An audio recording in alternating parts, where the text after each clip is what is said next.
You're listening to Market the Brew, a leading resource for promoting and marketing craft beer. Join in as we share with you, straight from the source, tools and strategies craft brewers from around the country are using right now to achieve significant success. We wanted to thank you for listening in to the first half of this podcast episode, 51A, with Joel McClosky and Riley Till of the Four Saints Brewing Company, located in Asheboro, North Carolina. We hope that you found the first half of the episode to be enlightening and entertaining, and we know that you're going to enjoy the rest of the episode. But before we start the podcast, a quick reminder that the Market the Brew podcast is available at marketthebrew.com, Apple Podcast, Spotify, iHeartRadio podcasts, and other popular podcast sites. The video of the episodes will be available on the Promote the Brew YouTube channel for you to watch or listen in. We hope that you'll join us. Share these episodes with your family and friends. Now, find a comfortable place to sit, grab a glass of your favorite beer, kick back and relax, and listen in as Danielle and Travis continue their discussion with Joel McClosky, co-founder of the Four Saints Brewing Company in Asheboro, North Carolina, and Riley Till, their manager of cotton and plastics, as they share more information about the brewery and how they developed a successful retail program. Cheers. I have a funny question. What? Have you ever been out in the community and saw your shirt and you're like, oh, hey. Usually when I made it. Yeah. Usually when I do that, I see what I could have done better on the shirt, though. Oh, no. Yeah. Or if it was like a slight misprint, I'm like, oh, that's like 10% more good. Like that one shouldn't have made it control. But it is. That's just the critical part of my brain. But it is very cool walking around and people or when I see one of those, the Grateful Dead shirt come through the door and they will ask to see it reprinted. That is a good feeling, and it's cool to see that. And that from that standpoint, they like Riley mentioned, having a backlog of designs, it makes it easy.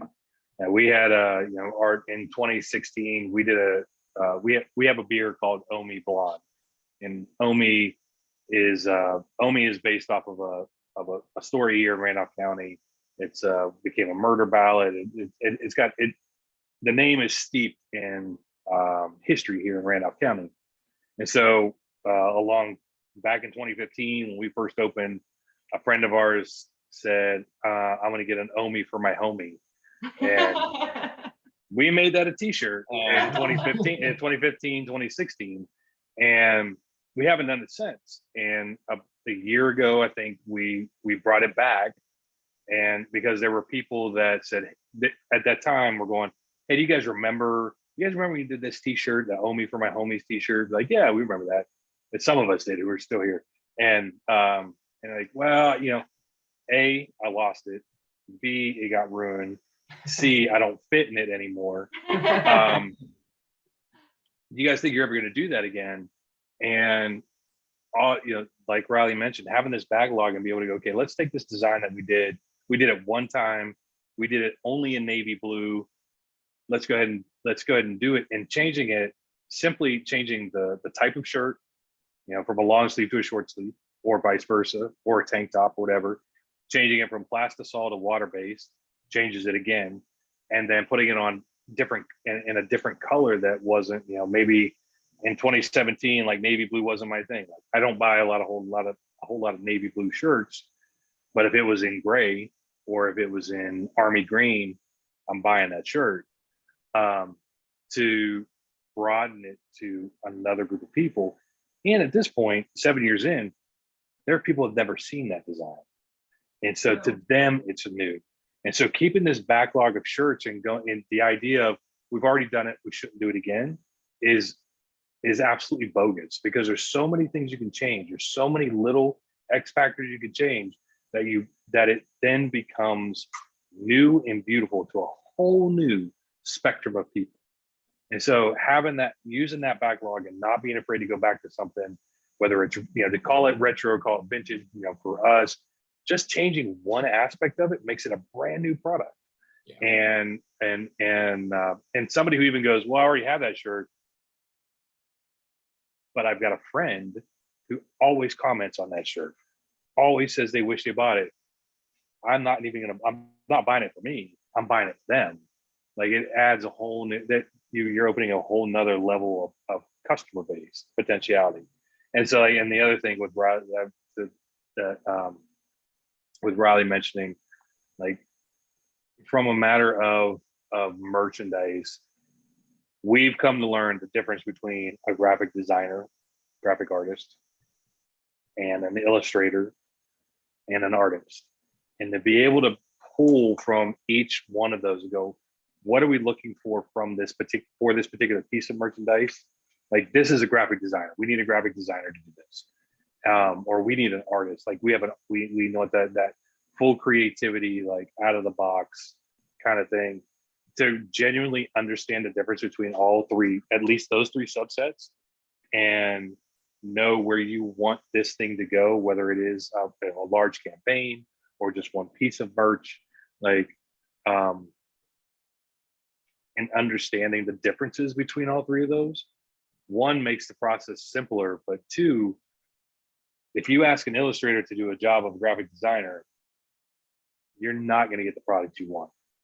But I'll use like our Berliner Punch can label. Like, it was something that was a lot of fun. It was something that was exciting. And then we asked Rich, he's an illustrator, and to come up with a t-shirt as well. And so the back is basically, very similar to the can, but then he took on the front and added this tiki face, and it says Prost, because our Berliner Weiss is German, but we're using a Hawaiian punch base. And then he put Cabal, or I think it's Cabal, like that's like cheers in Hawaiian. And like it was that creativity and that fun illustrative piece that I'm not 100% sure that a graphic designer would have come up with, because the graphic designer is very lines and space and vectors and vectors and symmetry, and an illustrator. So anyways, all that, we don't need to take the conversation there. But that's the other piece from what Riley said, using a variety of producers to know, and knowing where you want it to go makes a big difference in that merchandise program, because some things are going to be some types of merchandise are going to be very boring for an artist to design, where a graphic artist will love it. And so being able to know the difference and to take advantage of that, you cultivate the right kind of relationships that keeps your merchandise program growing and successful. You create the kind of products that people want to see, and you have the relationships to be able to do the next level. So, and on that same note too, it just helps create like, there's plenty of breweries that have an aesthetic, and it's a great one and it's awesome. But we definitely have a more variety, and it's more eclectic because we work with various artists, and having like some typographic heavy shirts, some illustrative ones where it's just like just an illustration that maybe we used on can art or something, and now we've made it, tweaked it a bit for a shirt, and then doing some that, like Joel said, are just more of like a graphic design where it's like some kind of like clip art that's been tweaked or something like that. But it just they're all very different looks, and I think that's what attracts people to buy more shirts, is that it's not just like our logo but in this color, or this other different logo in a couple colors. It's something brand new they haven't seen, but it still feels like something that we've done. Something Joel mentioned, like how you have some can art, but you're able to put some of that can art onto a shirt. You can wear a shirt of your favorite beer, and not a lot of breweries have different imaging for their different beers. So it's really cool to see like your actual style of beer, which one's your favorite, or if there's a logo that you like. That is really unique. Yeah, and that's one thing that does real well for us. Like Joel said about the Omi for my homies. We did another Omi shirt that was, I think that's the fastest I've ever seen a shirt move out there. Yeah. Again, it was another tie-dye one, so there's something about that. But it was a tie-dye one, just our Omi Blondale with an illustration that my fiance had done that we used That's another thing about working closely with artists and having local artists you can work with in general, is that she had painted the can art originally. And I was like, well, Bailey, this is going to be on a t-shirt. So if you could, she just did it again, but with ink, because with screen printing, it's like, it's going to be separated by colors. So taking a painting and making it's going to be not as sharp or crisp looking on a shirt. So, I mean, in a day, she just kind of like, instead of making it a painting, it was an ink drawing, and I made it a t-shirt. And so just being able to have all that in-house or within a few people, I can't imagine everyone's fiance is going to be an artist, but having that availability to make those things go around is great. And like we have another guy in town that does like all of our hats, so it's just like, instead of going through the big guys where it's like, okay, I got to place this minimum order of 72 hats and I'll see him in 3 months, I can be like, hey, can I get a dozen hats? And even if he's backed up, I know that still before 3 months from the big guys, I'll have these dozen or 2 dozen hats. That's just another one of our things too that Joel said that I think works, is just order small, order often, like smaller orders. And that's another big part of our sales too, is just always doing limited batches, and not limited as in the sense of like, you're never going to see this again. Because like we said, if it sells, like, why would you not? But you may not see it again in that colorway exactly, but doing those, like we do probably 35 to 50 shirts at a time.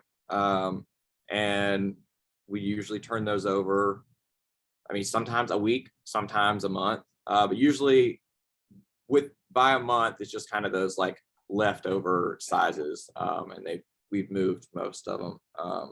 And hats, sometimes it doesn't hats go in a week. If it was like, well, man, okay, we need to bring that right back. That mindset of order small, order often, that comes straight from Scott and Promote the Brew. Like that was one of the tenets of their merchandising program, and it makes sense, because it's order small and see how it goes, and if it doesn't go well, you're not stuck with 85 Four Saints hitch covers. Yeah. And after you realize that not everybody has hitches, and everybody that has a hitch doesn't want to put a cover on.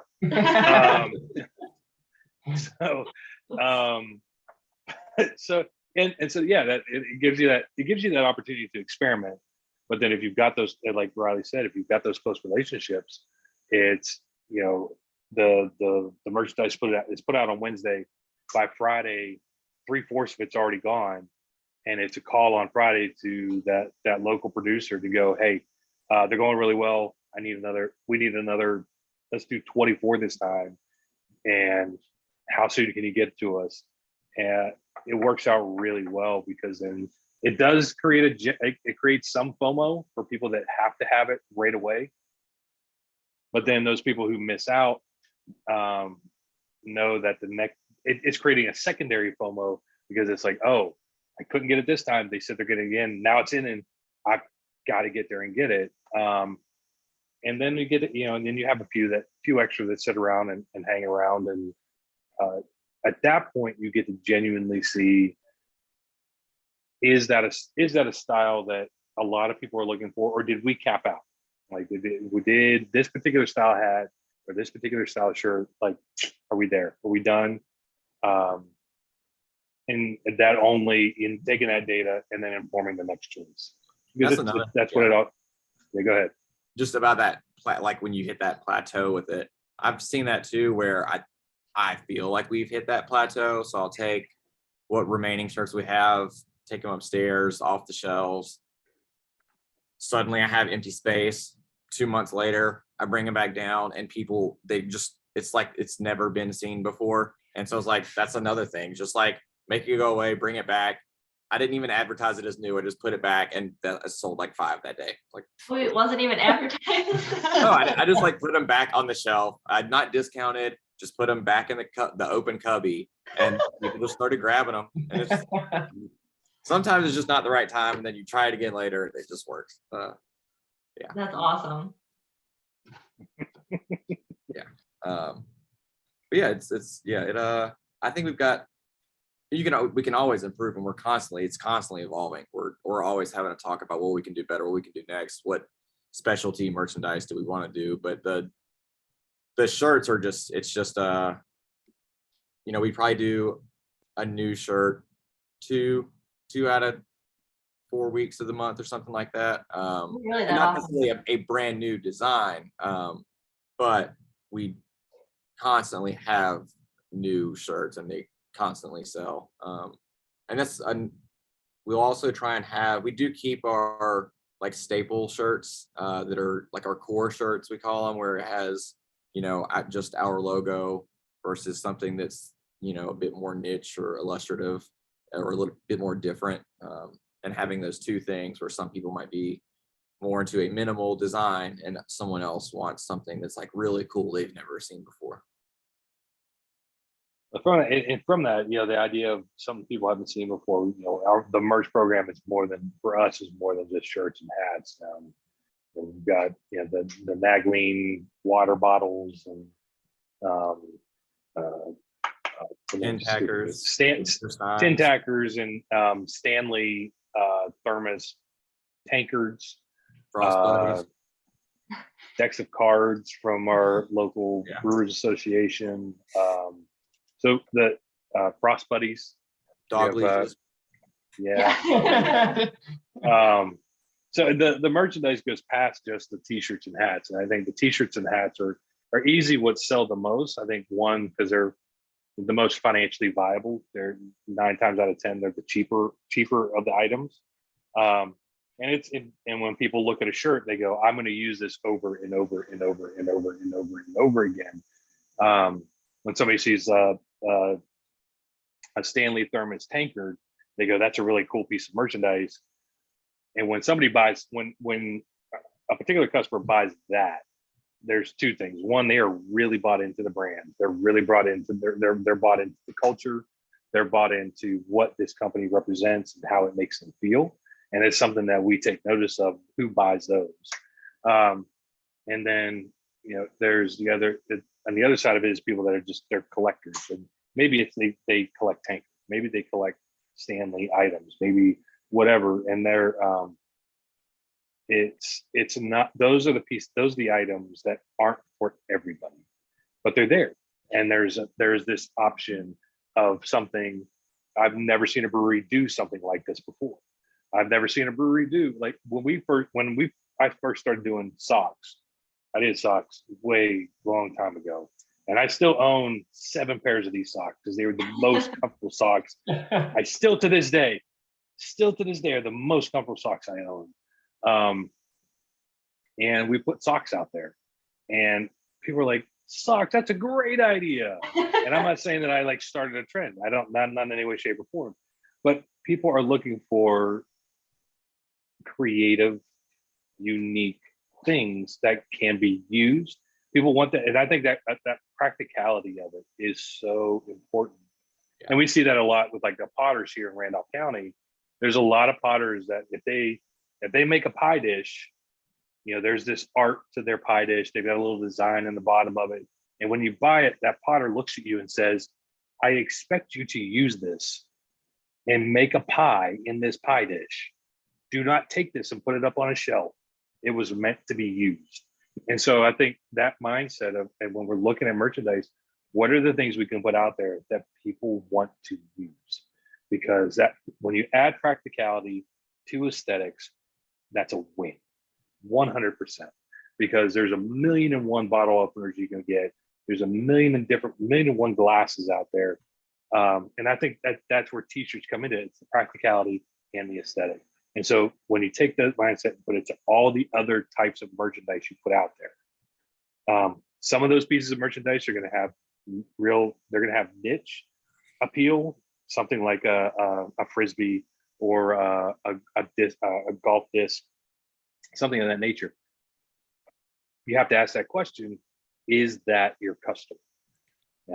We've got a couple people who have asked for disc golf discs with Four Saints logos on them. And I think it's a good idea, but I just don't know if that's our larger demographic. At that point, I also have to ask, is this a demographic? Is this a population that I don't know about that we could bring in some way, shape, or form? But then we have to learn about disc golf disc and what are the right kinds to get, because we don't want to get a crappy one because then nobody's going to buy it. Like there's a lot of you just don't do it. You've got to understand the product before you put your logo on it, so that that population goes, yes, that's something I need, or that's something let's face it, that's something I want, because there's all that merchandise put out there very rarely is something that somebody needs. We've got to make it something they want, and it's got to be used, it's got to look nice, and it's something that they're attached to emotionally. It's true. It's funny you say that, like how the socks were so popular, and you never know what people are really looking for. We went to the Leinenkugel brewery, and people were just buying T-shirts, but I found this beer lamp. It was a beer bottle. It was a lamp. So I was like the only person that bought one, but it was so unique. So everyone had their T-shirts, and I had my lamp. And that's it. It's having a variety out there. It matters, because you get people picking through stuff, and somebody might pick up that tankard and look at it, and then they might look at that price and go, oh, $40. I'm not really sure that's what I want to spend. And they set it back down, but they're still there. And now they're picking up other things. When they pick up something that's $15, and now I still have this opportunity to connect with the brand that I like, or this experience that I've had, or Riley made me feel 100% at home and was absolutely fantastic at suggesting a beer, and I have a new beer that I like, and I just want something to remember, and I'm not going to spend 40, I'll spend this 50. And I don't necessarily need this, but I want something to remember this trip by. And so when you look at it when we look at merchandise as past that dollar sign of more revenue coming in, and that as merchandise as something that helps somebody connect to something positive, something that when they wear it or use it provides a positive emotion, all we're doing is improving somebody's day. And whether they're in California or they're a 10th of a mile from here,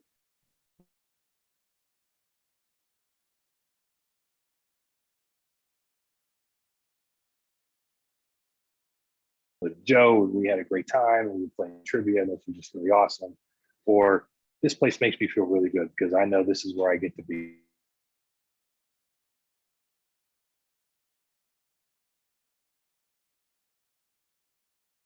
Just create positive emotions and make people remember something good, right? Because nobody buys a piece of merchandise from a place that makes them feel awful, or that they had a terrible experience, or that anything. It's always something that just makes them.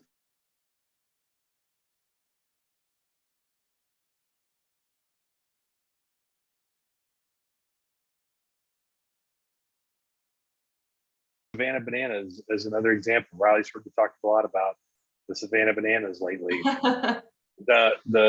The environment and the experience that the Savannah Bananas provide when you go to one of their baseball games, they create fans for life and people that buy their merchandise head and shoulders over and over and over again, because it makes their heart pump in the right way. And so if you can look at your merchandise program and go, how can we use our merchandise program to help people's heart pump in the right way a week from now, two weeks from now, a year from now, you'll find out the merchandise program will start to run itself. I'm not getting rid of you, Riley. I'm just saying that well, please post all your future designs for us to see. Sorry, what was that? Please post all those designs on Instagram for us to see. Yeah, absolutely. I got a whole folder of them. So looking forward, what's next for Four Saints? Any future expansions or future anything? Like Joel was mentioning, our cocktail. Yeah. I mean, we got next year is gonna be wild.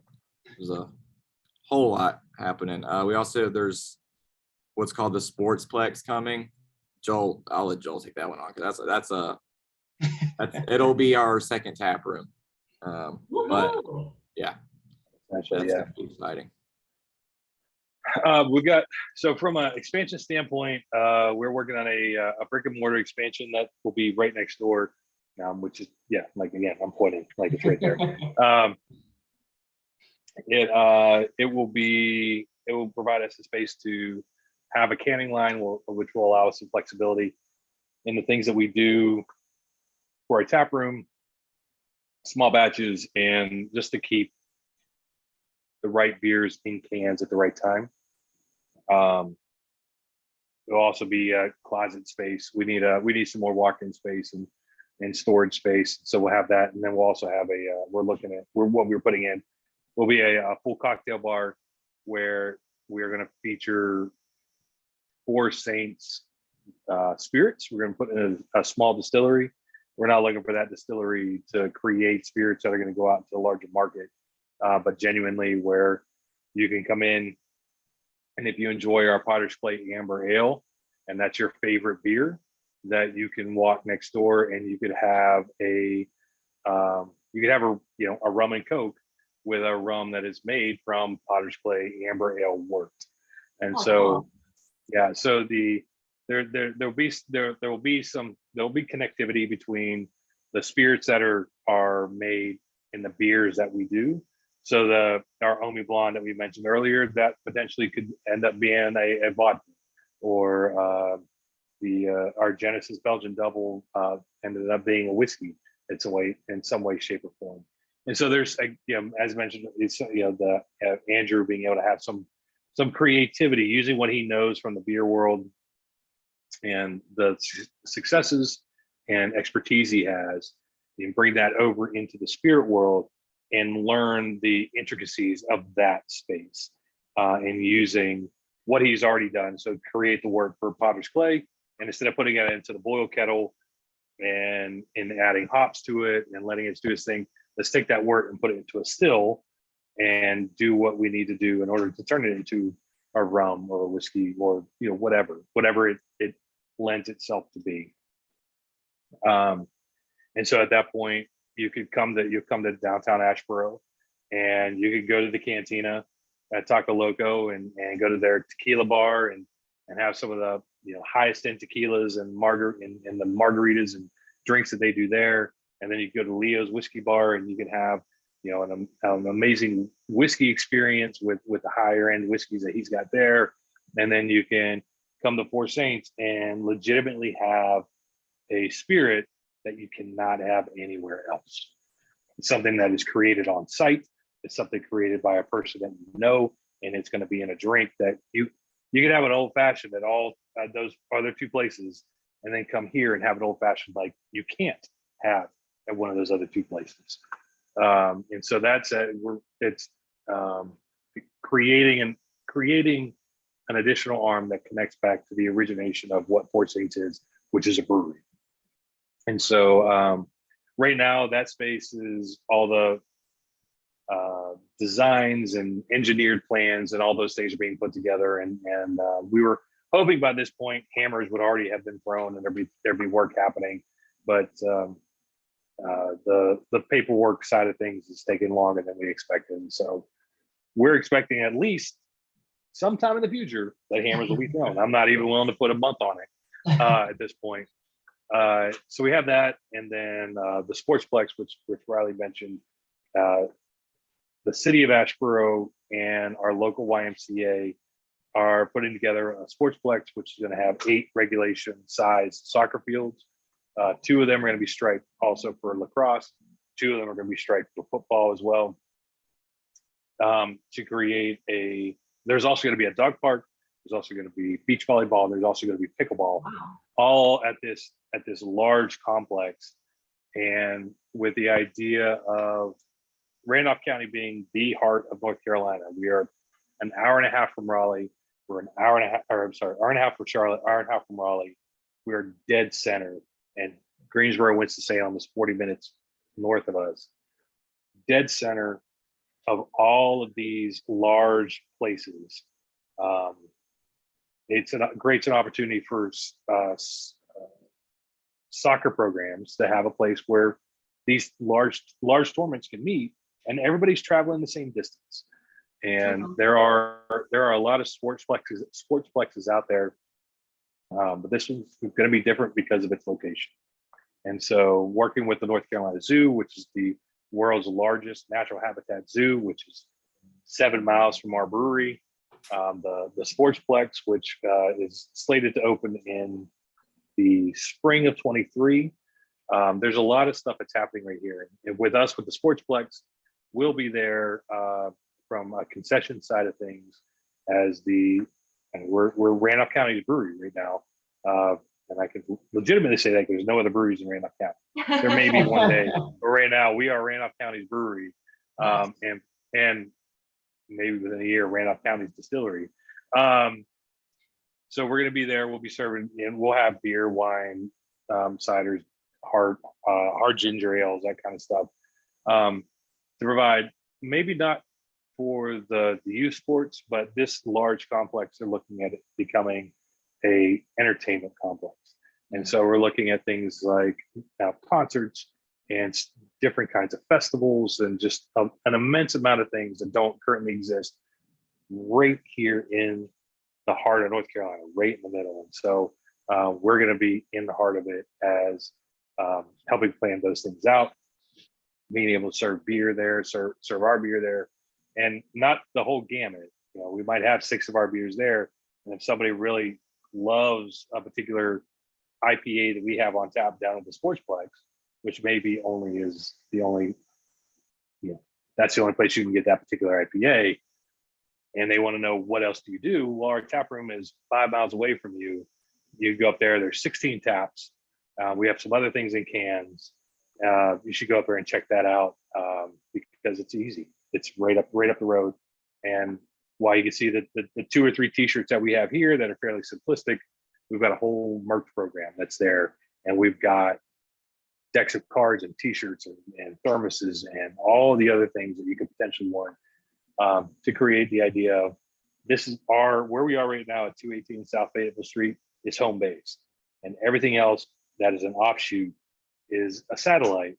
And we want to use that satellite to grow that customer base and grow that love for what we do, but bring everybody back to home base at some point and give everybody that opportunity to go, I really enjoyed this at the Sportsplex. It was fantastic. I've got to get to that brewery. I've got to get there and have that experience because I had the beer there. I loved it. I talked to a friend of mine who went to the tap room and they've experienced a tap room like nobody else has ever done before. They've experienced a service and hospitality like they haven't experienced before. I got to go try that. And so that's what we're looking to do. And then they buy that t-shirt, or they buy that deck of cards, or they buy that bottle opener or whatever. And a month later, they pull it out and they go, hey, that was a good time. I really enjoyed that. And I'm gonna bring that up to my wife. I'm gonna remember that soccer game that my kid scored 2 goals in. It was a really great time. And so positivity. It's all about creating positivity as much as we can. And for the benefit of the individual, not for us, but for them. Because if we put more positivity into the world, hopefully the world ends up being a little bit of a better place. Well, before we wrap things up, could you tell us a little bit about the Frost Buddy video? Are you talking about the infomercial one? I think so. Yes, it's gotta be. Riley, do you want to say anything about that? It was amazing. It was great. I wish Joel could do that. He had the time to do that for every merch release we did because it was fantastic. Riley, if that's what you want, I'll do it. All right. Yeah, I'm being genuine. The Frost Buddy video, that's funny. If that's on the piece of paper of talking about that, that was in my opinion, some of the best ideas are the ideas that just hit you in the moment. When you're not thinking about it too hard and you're potentially not even thinking about it, and somebody asks a question, or you're out on you're somewhere where it's quiet for you, and the idea that angels speak to you in moments of silence, and you just kind of hear things. I mean, the muse just goes, hey. And so that we had this Frost Buddy thing. The Frost Buddy, my wife found Frost Buddy somewhere online. She bought herself one and bought me one because we were going to the beach. And we took it to the beach and I used it and it was amazing. So we got to make sure the Frost Buddy sees this. And so she bought one and it was amazing. And it kept its promise. It did everything it was supposed to do. And I looked at the one she got me. She just got me a plain black one because she knows me. And I was like, if we just put the logo on this is all we need to do. And so I contacted Frost Buddy, and they're like, yeah, we can send you, we could sell you, they had a wholesale website. And I was like, oh, let me go to the wholesale website. They didn't have branding available. That wasn't going to take like 4 months. And so I found a local guy who actually did work with a petty sports team who did engraving. And so I contacted him. I was like, hey, if I get these things in and I send them to you, can we get them engraved? And he was like, that sounds like a lot of fun. Let's do it. And so and I was like, by the way, pick out your favorite and just, it's yours. He sent me a message after he got them all in. He goes, these things are amazing. I'm like, I know. And so once we got them in, we're like, how do we market this? Like, how do we show people the diversity of what this thing does other than just holding it up in the picture? Because it seems like right now, especially if you go to the beach, everybody's got a can coolie that's more than just a foam coolie. Everybody's got this thing, this monstrous piece of metal that they hold in their hand. And I was like, well, how do we do this? And I was just like, well, infomercial seems the best way. And so Jamie just at that point, and that's what's great about working with Jamie. Jamie's our social media manager, and she does a lot of creative things. She has these ideas, and she just is able to she's able to just put it together real fast. And she said, okay, well, what if we do this? And I said, okay, let's give it a shot. And that's where that particular video comes from. It was just a matter of like, be Ron Popeil, which is like, that's a ancient throwback of set it and forget it. And this infomercial, let's be infomercial about this. And it worked because there was no, looking back on it, it's really boring to just say, well, then you can do this and then you can do this. Like, it's got to be like, it's big and bold and really out there. And to Riley's point, yes, again, Riley, if you want to do that, I'm all for it. Woohoo! everybody's got merchandise, and like, how do you make your merchandise stand out? Is you've got to be excited about it. You've got to make it something that once they see it, if it's not something they need, how do you make them want it? And you're excited about it. Because if you don't put that excitement out about your product and what you're doing on a regular basis, why would anybody else give two whatever's about it? I'm not sure how adult this audience is. But if you don't care enough about it to be excited, then how is anybody else going to be excited about it? And so it was in 9 times out of 10, having fun comes across as excitement. We try to, we sometimes it's like, how do we facilitate excitement? How do we make that happen? It's just have fun with it. And the world that we live in, the industry that we live in, what we get to do on a daily basis is Andrew makes beer on a daily basis. There is nothing serious about that. There is nothing world changing about that. Nothing. It's genuinely just fun. And then when we, for our bartenders, our bar staff, like, they genuinely every day they get to serve beer to people. And for people that are coming in, most of the time, just to relax or just to have fun, and like for that to just be fun, and like, I get to do this. This is what I get to do. I don't have to sit behind a computer and look at spreadsheets all day long. I don't have to I'm not digging ditches all day long. Like there are people that's fun for them and that's what they want to do. And personalities are personalities. You know, our bar staff gets to interact with people. They get to know people. They get to create these relationships. They get to see somebody for the first time who's ever walked in here and go, "It's your first time? Let me take you on a trip. Let me help you experience, like, you've never had anything else other than really like beer? Cool. You gotta try this. Just try this. Just try this. You like that sour? You never thought you liked sours? And now all of a sudden that person's going like, the world has just opened up. And then they, we can take that customer's journey and be like, holy crap. Like, what else haven't I tried that I might like? Mm-hmm. And my sales team being able to go out to these restaurants and bars and to be able to talk with, it's like, let's put something on tap that I think is going to make your sales go really well, but also make your customers go, I've had the best experience. And then you're going to experience a sales team that, like you've never experienced before, that is here to take care of you, and is here to make sure that your life is just a little bit easier, if even in this respect. That's what we're going to do. And then you put that merchandise in front of them and say, do you want a t-shirt? And everybody along that line goes, hell yes. Yes, because you've opened my mind. You've helped me smile. I came in here really pissed off about everything that happened today, and you just having this conversation with you, whether it was about beer or about comic books or just about anything, I'm good. And so going into that, like that again, it's just that positivity into the world. And so, the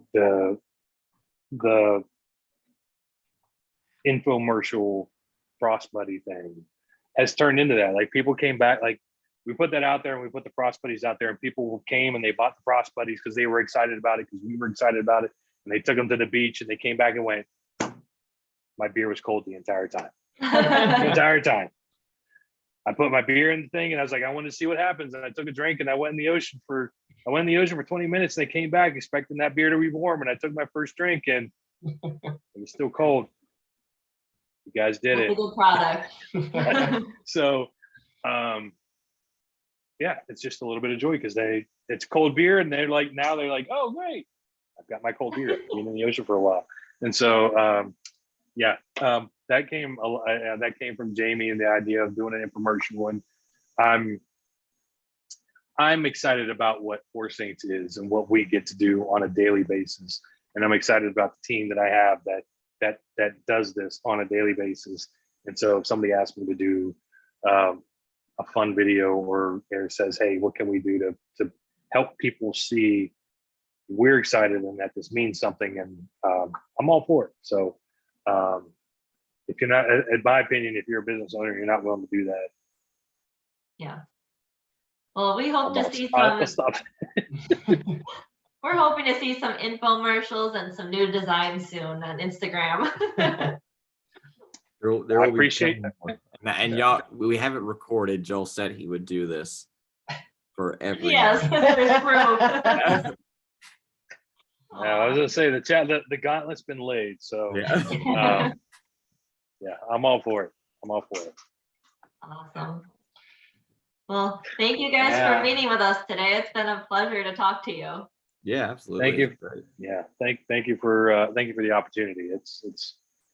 It's always fun to be able to talk about the things that we love to do, and to talk with people who love what they're doing. I don't know about, I won't speak for anybody that's currently on screen right now, but I'm a little fired up. So. Oh yeah. That is amazing. Fired up. Aw. Doesn't always have a great rest of your day. Thank you. Y'all too. Cheers. Bye-bye. We've reached the end of this episode, but there's plenty more to keep you busy. For online source materials and proven case studies delivered right to your inbox, sign up for our mailing list by visiting marketthebrew.com. We'll see you next time on Market the Brew.